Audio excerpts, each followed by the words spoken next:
Nathan's combat class with Jason had turned dangerous. Nathan never backed out of a fight, but today was personal. One day, I'll make your father my slave and piss on him. And that was when Nathan lost his cool. Little did Nathan know, it was a fatal mistake. Headmaster, stop the duel! Nathan, yield, please! I yield. Not enough for me. Further down the hall, Lord Byram sighed with relief as he found one of his nephew's names on the list under the 6th rank. He knew that any member of House Clay who succeeded would bring honor to them all. As House Raven swiftly left the hall, Lord Byron frowned. Something had clearly bothered the High Lord Raven, and as Lord Clay went to investigate, he found what had disturbed his master. Lord Clay's fingers clenched into a fist as he gritted his teeth. His stomach went sour as he retreated from the results board. How dare they award the Hayfield boy an examination rank 8? My own men told me that he left the training grounds early. He must have cheated in some way. That murderer ought to be 6 feet underground, not paraded around the city like a hero. If I could tear his name from the roster right now without repercussions, I would. This madness has got to stop at once. Suddenly, the sounds of horse hooves echoed through the cobblestone streets near the hall. Members of the crowd turned and knelt respectfully. It was well known throughout the kingdom of Calandria that riding a horse through a city was rarely allowed. Only a privileged few had the authority to do so. Even most nobles were forced to walk or ride in a mule-drawn carriage. Someone openly riding a horse meant only one thing. A messenger from the Doom faction was on the way to address the crowd. Doom faction members were not bound by the laws of the kingdom of Calandria, after all, considering they ruled over many different kingdoms across the known world. The Doom faction messenger approached the hall, and the crowd parted to create a path for him. The middle-aged messenger wore an official-looking brooch on his tunic that identified him as a Doom faction envoy. After riding into the center of the crowd, the messenger dismounted and faced the crowd. His voice was both polite and loud as it addressed the city center. Good citizens of Godricson, I am here for the one who is known as Nathan Hayfield. At this moment, the High Lord Raven, who was just about to leave the premises, instead turned and made his way over to the messenger. Lord Raven was the highest-ranking member of the crowd, after all. He smiled at the man and dialed up the charm. Greetings, noble messenger. Excuse my intrusion, but what is the meaning of this announcement? Why do you wish to see the Hayfield boy? The messenger didn't even bother looking at the High Lord Raven. After all, Lord Raven was only a noble, and the Doom faction had little concern for the nobles. Instead, the messenger continued to address the crowd. Nathan Hayfield, are you out there amongst the crowd? The Doom faction demands you make yourself known. Remus Raven stewed, embarrassed by the way the messenger had so casually dismissed him. He would have loved to have had the man's head cut off, but he knew such rash action would lead only to his own downfall. Remus was about to speak again when Nathan leaped past him and smiled at the envoy. I am Nathan Hayfield. What business do you have with me? You are Nathan Hayfield? Yes, sir. Immediately, the messenger handed Nathan a letter with both hands and spoke to him solemnly. Doom Faction Deputy Officer Kane requests your presence. He wishes to invite you to lunch with him this afternoon.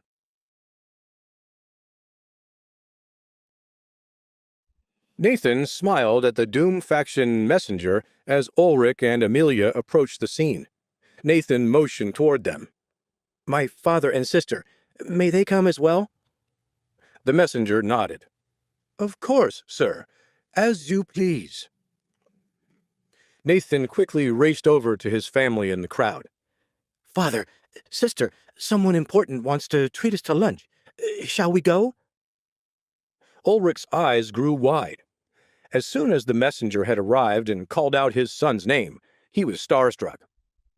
How surreal is this? The Doom faction deputy wants to meet my son. No other noble family has ever even seen him before.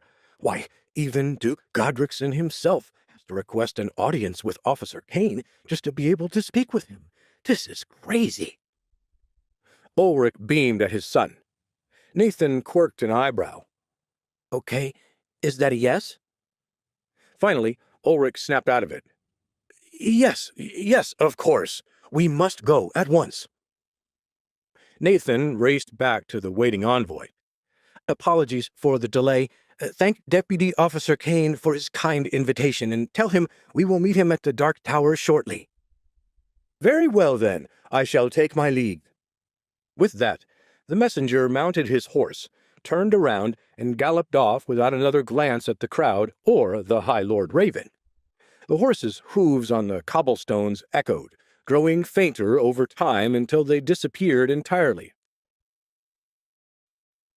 Nathan, Amelia, and Ulrich left the city center soon after, ignoring the many jealous eyes around them. No sooner had they departed than the hall buzzed with whispers. Hey, did you see that?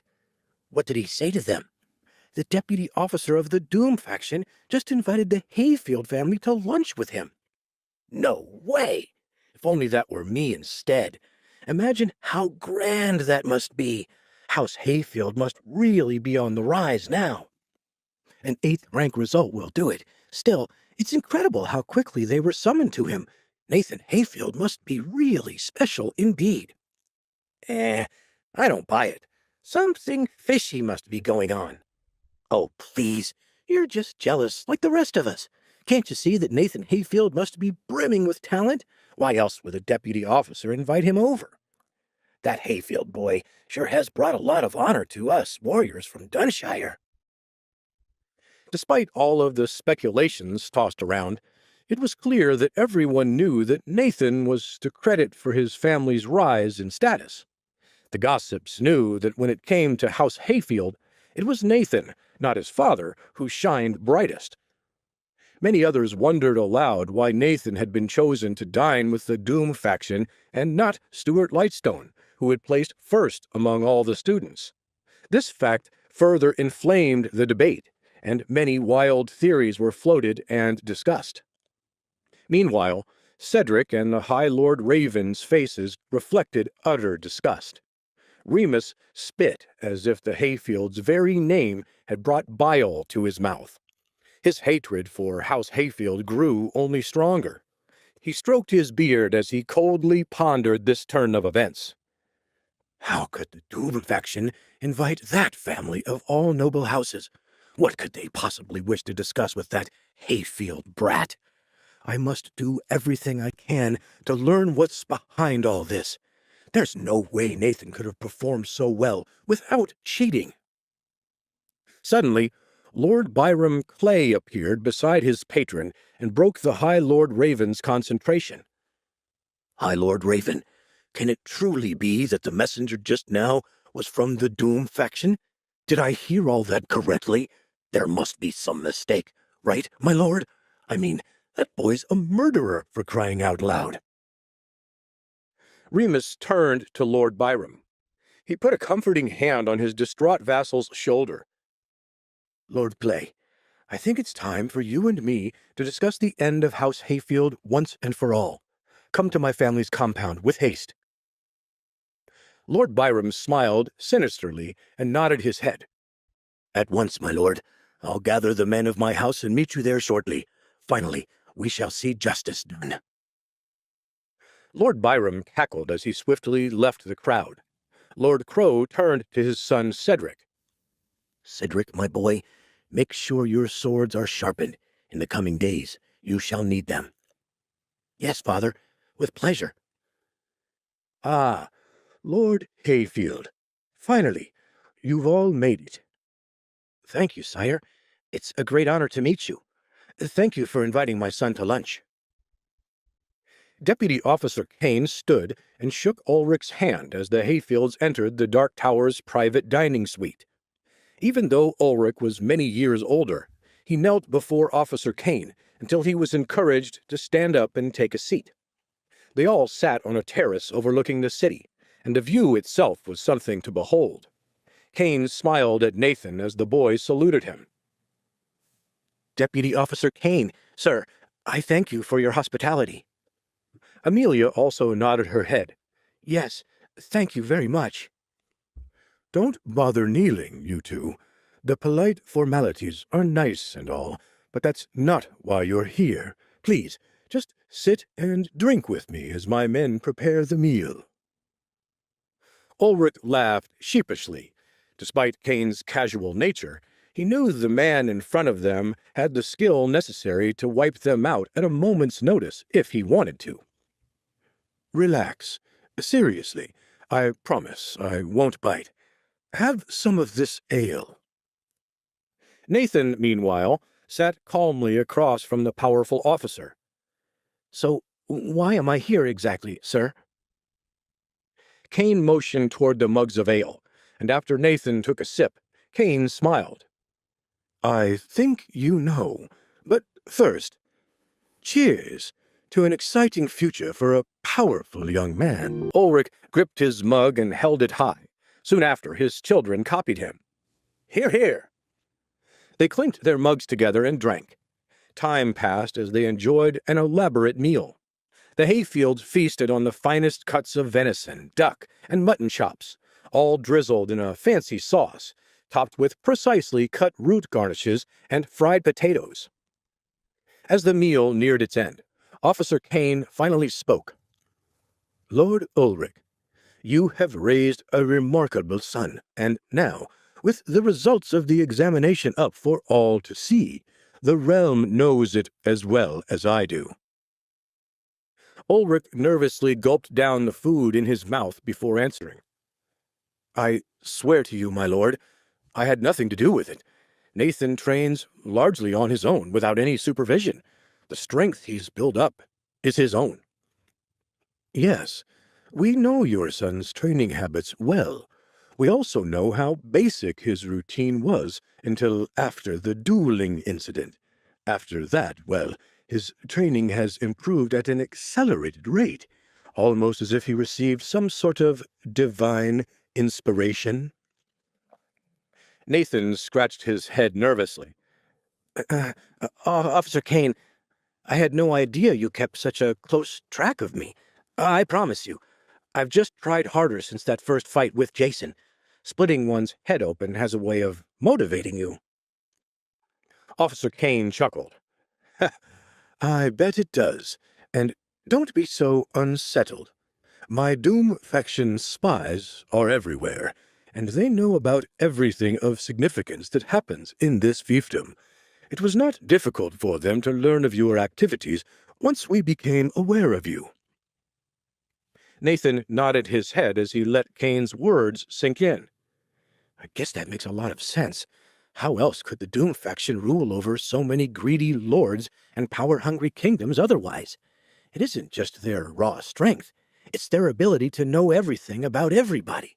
That's what keeps the nobles as meek as mice around them. I wonder. Before Nathan could ask a question, Deputy Officer Kane gazed at him. Keep up your training, Nathan, and at this rate, I guarantee you there will be many rewards to reap from your hard efforts. As you may have guessed, we subdued your ranking. I hope you understand my reason for why that was necessary, but I'm under no misguided flights of fancy when I say that you are undoubtedly the strongest youth in all of Godric's Amelia and Ulrich looked up in shock. Their jaws dropped. Ulrich nearly leaped out of his seat with joy. I knew it! Officer Kane, sir, you're far too kind. Nathan simply chuckled. I understand your reasoning, sir. On top of the obvious political ramifications that the Doom faction does not wish to influence, you're afraid I'd grow complacent with my training, that I'd grow full of myself, and that my advancement would decline. I see how you might think that, but I can assure you, with me, that will not happen. Nathan saluted Officer Kane as he took a swig of ale. Kane grinned at the boy's confident demeanor. I think I'm beginning to agree with you, young man. Lord Ulrich, you have indeed raised a rare warrior. He still has much to learn, but with time, I do not doubt he will spread your family name across the kingdom, if not farther. Officer Kane, please, you honor me too much. I'm just lucky the heavens blessed me with such strong children. Ha! Another toast, then, in your honor and in theirs, to strong children. Cheers! Once again, the Hayfields drank with Officer Kane. As Kane grew tipsy, he accidentally cut himself with a carving knife. Oh! Ulrich's brow furrowed in concern. Are you all right, sir? Yes, 'tis but a scratch. Amelia jumped out of her seat and examined Officer Kane's hand. Quickly, she pulled out a bandage wrap from her bag and dressed the small wound in no time. Careful with it now, sir, if you please. Wash it tonight with soap and sap from a weeping willow tree. By the morning, it should be mostly healed. Amazing. Huh. You're better than some of our own doctors at the Doom faction. What incredible children the Hayfield family has. Your house is truly quite strong. Ulrich sighed as he stared into his ale mug. Yes, they're both marvelous. Meanwhile, I myself have very little power. I've barely managed to hold on to our ancestral seat. Kane patted Ulrich on the shoulder. As the mugs had emptied, the two men had grown closer. Nonsense, Ulrich. Look at your two sires and be proud. I am confident the three of you are the greatest generation of House Hayfield yet. Ulrich grinned. How could he not feel better after such a compliment from such a powerful man? You're right, Kane. I mean, deputy officer, sir. I've been blessed with a chance to really turn things around. Cheers to turning things around. Cheers. Nathan and Amelia sighed and didn't reach for their mugs. They were both sick of the ale already and had no desire to keep up with the two adults as the men's tipsy laughter grew louder. 2 hours had passed when finally the table was cleared, and it was almost time to leave. Nathan stood looking out over the terrace alone, contemplating his future. Suddenly, he sensed Deputy Officer Kane beside him. Nathan, you ought to know what happens next. My report on your strength will be brought to my superior, Officer Wilhelm. If you survive the aristocracy exam, you'll definitely be hearing from us. I hope to see you then. Kane smiled. Ever since Nathan had appeared, he had a strong positive feeling about the boy. Perhaps Nathan really was destined for great things.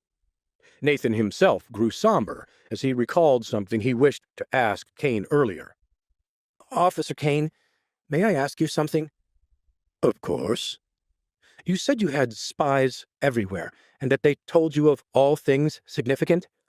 That they do. What is it you wish to ask me, boy? Nathan pulled out a piece of parchment. On it, he had sketched the strange symbol that had been imprinted on the boot print of his mother's killer. Have you seen this symbol before? Where did you find this? It was on the boot of the assassin who murdered my mother many years ago. Now that my father's house is strong again, I aim to seek vengeance on whoever took my mother's life. The tracks led towards Godricson. That is not a symbol from this fiefdom, and I suspect not of this kingdom either. No? I would have guessed House Raven or my father's other enemies were involved. I do not suspect so. I will speak with my brethren on this and see if I can dig anything up. Thank you, Officer Kane. Thank me when I've found something. For now, just try not to die before I see you again. Officer Kane handed back the parchment and disappeared from Nathan's sight. The following day, after Nathan's lunch with Doom Faction Deputy Officer Kane, the Hayfield family gathered around Ulrich's hotel room to discuss the upcoming aristocracy examination and to strategize over how to best defend the family from all challengers. Ulrich's brow furrowed as he pored over documents detailing House Crane's strength and how many family members they had at their disposal. Carlton Crane certainly threatens us, but his relatives aren't nearly as strong. As long as I face him one-on-one, we should be fine. Unless, of course, the High Lord Raven has a trick up his sleeve, in which case Nathan desperately wanted to tell his father that there was no need for him to do this, because he had, in fact, registered them to challenge House Raven instead of defending their current title. Besides, Nathan knew the Cranes were nothing compared to the threat the High Lord Raven posed to his family. Nathan squirmed under the pressure. Should I tell Father the truth now? But if I do so, he'll worry and his stress might weaken his resolve. Amelia would also fear for my life, and together, the two of them would grow distracted from the task at hand. No, it's better for me to keep it a secret for now. Besides, it'll no doubt make for a dramatic surprise. As Ulrich pressed on with his preparations in front of his children, Nathan smiled and nodded along obediently. He told his father nothing of his plans. Meanwhile, in the courtyard of the Raven family manor, Lord Byram led House Clay inside the grounds and smiled as the High Lord Raven approached, followed by family members and attendants. Lord Byram grinned at Remus Raven's fierce expression. Both men were furious and hungry for revenge. My High Lord Raven, sire, House Clay is at your disposal. We are here to discuss our mutual problem. Come sit down with us, Byram. Formalities are unnecessary. We have much to discuss. Lord Byram sat across from Remus and waited as the timid servants of House Raven brought them all tea. I'm not certain what your plans are, Remus, but whatever you have in mind, my people are with you. There are many nasty things that plague my thoughts these days. For instance, the Hayfield's invitation to Deputy Officer Kane's tower yesterday. So it was a legitimate offer, then? Yes. My connections throughout Godricson City have confirmed it. Apparently, they spent many hours in his presence. Damn it all. What a horrendous form of luck that family has. The murderer got an afternoon with him while I myself have yet to see him. It is troubling, Byram. There is no doubting that. My requests to meet with the deputy have been met with multiple delays. What really bothers me is that we don't know why the officer met with the Hayfields. Perhaps it was simply a congratulatory luncheon, a pat on the back for somehow making it to the upper ranks of the examination without a powerful family behind him. Or is he plotting to advance the Hayfield family in some manner in the future? Perhaps our mysterious deputy officer has grown displeased with the current High Lords of Godric's Lord Byram Clay frowned as sweat beaded up on his forehead. He unconsciously began to fiddle with his tunic. If that's the case, then the Hayfields will have a powerful backer at their side. Then nothing would stop them from coming after House Clay, given their clear knowledge of my assassination attempt on their daughter. How might we combat that, my lord, if that's the case? Remus saw the fear in Byram's eyes, and smiled as he consoled his vassal. Ah, worry not, my friend. I was merely musing on an outside possibility. You know as well as I do that the Doom faction would never interfere in the internal affairs of one of their kingdoms, no matter how much an individual officer favors one lord over another. They are forbidden from balancing the scales or influencing things in any way. Lord Byram Clay sighed as he nodded his head in relief. You're right, as always, my lord. Deputy Officer Kane can do nothing for the Hayfields, even if he wanted to. Plenty of blood has been spilt right before their eyes, and as long as it does not threaten the Doom faction's position, they'll allow it to go on.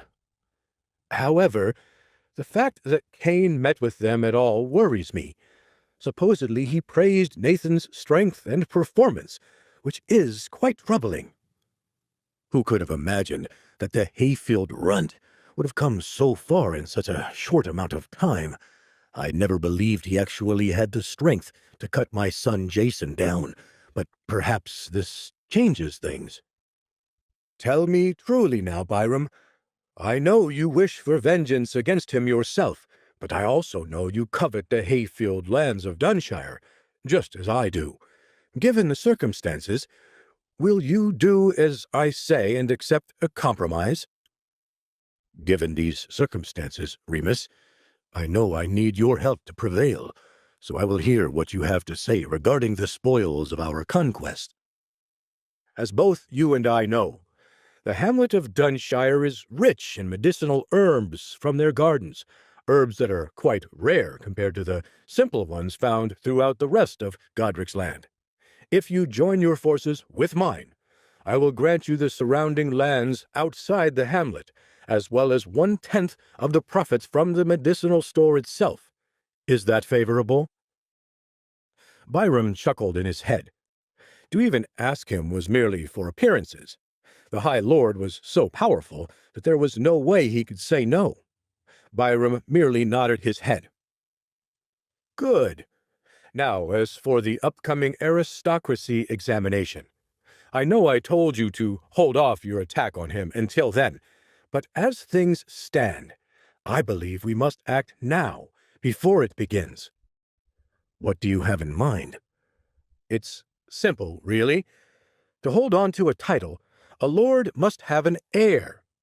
The daughter is easy enough to deal with later, but Nathan is the thorn in our sides. If we kill him now, everything else will fall into place, and Ulrich will be forced to yield his title to our underlings. Excellent plan, my liege. Do you have any assassins in mind? Remus Raven smiled sadistically. In fact, I do. Where one brother botched the job, the other shall succeed and avenge his honor. Byram's smile dropped. He cleared his throat. I'm sorry. You want me to send my other son off to face him? Don't worry so much, Byram. You told me yourself that young Michael's a beginner level 9 and on the cusp of reaching the apprentice stage. He should be able to handle this with no problem.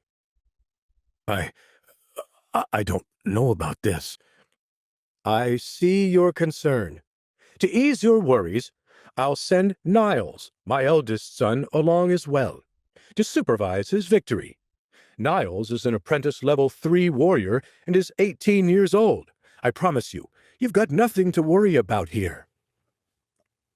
Byram glanced over toward the men of House Raven and spotted Niles sitting across from his young brother Cedric. Niles was already taller than Remus himself and sported a thick mustache that he rubbed thoughtfully as he watched his father. Byram smiled, reassured by Remus's promises. I will do as you say, Remus, but I admit I am wary of this plan. Michael is my only remaining son. If he were to fall, my own title would be in jeopardy. Relax, my friend. Think about it. A spiritual warrior examination rank 8 means that Nathan is most likely an upper-level beginner. Between our two boys, they should have no trouble with him whatsoever. I know, I know, but... Remus grew tired of Byram's hesitancy. How about this? I'll go up to 20% of the medicine store profits. That'll easily double what your yearly income is now. What do you say? Wait, that's not the end. You've just had a free taste. Now get the full story on the Pocket FM app, link in description. Check out our next video and playlist, and don't forget to like, share, and subscribe.